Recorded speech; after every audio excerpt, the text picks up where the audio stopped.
আসসালামু আলাইকুম। সবাই কেমন আছেন? আশা করি সবাই অনেক অনেক ভালো আছেন। আজকে আমি তৈরি করব ডাবের জেলো পুডিং। প্রচণ্ড গরমে বা ইফতারেও কিন্তু আপনারা মজাদার এই ডাবের পুডিংটা তৈরি করে নিতে পারবেন।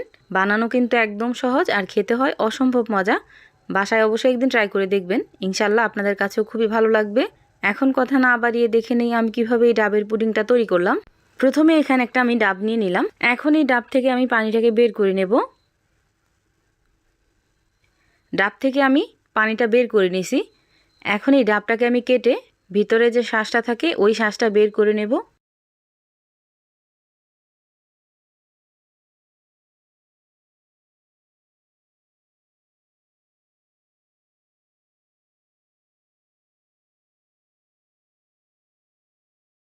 ডাবের এই শাঁসটাকে আমি একটা চাকুর সাহায্যে কেটে নেব। ডাব থেকে যতটুক পানি হয়েছে ওই পানিটাকে আমি একটা ছাঁকনির সাহায্যে ছেঁকে নিছি। আর এখন এখানে দিয়ে দিব 1 চা চামচ পরিমাণ আগার আগার পাউডার। আর কোনোভাবেই পানিটা যেন গরম না থাকে, ঠান্ডা পানিতে কিন্তু আগার আগারটা দিয়ে খুব ভালোভাবে মিশিয়ে নেবেন। যখনই খুব ভালোভাবে মেশানো হয়ে যাবে তখনই কিন্তু চুলাটাকে জ্বালিয়ে দিতে হবে। চুলাটাকে আমি জ্বালিয়ে দিছি। এখন এখানে দিয়ে দিব 1/3 কাপ পরিমাণ চিনি।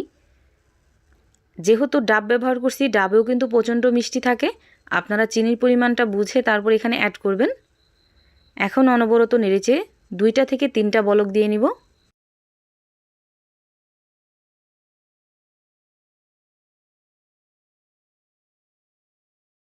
আর এই তো দেখতেই পাচ্ছেন এভাবে আমি 3টা বলক দিয়ে নিছি। এখন আমি চুলাটাকে অফ করে দেব। এখন আমি জেলো পুডিংগুলো সেট করতে দিয়ে দিব। আর এই কাজটা কিন্তু গরম অবস্থায় করতে হবে। উপর দিয়ে আমি গরম গরম সেই জেলো পুডিংটা এখানে দিয়ে দিলাম। প্রচণ্ড গরমে বা ইফতারে কিন্তু আপনারা এই মজাদার ডাবের পুডিংটা তৈরি করে খেতে পারেন।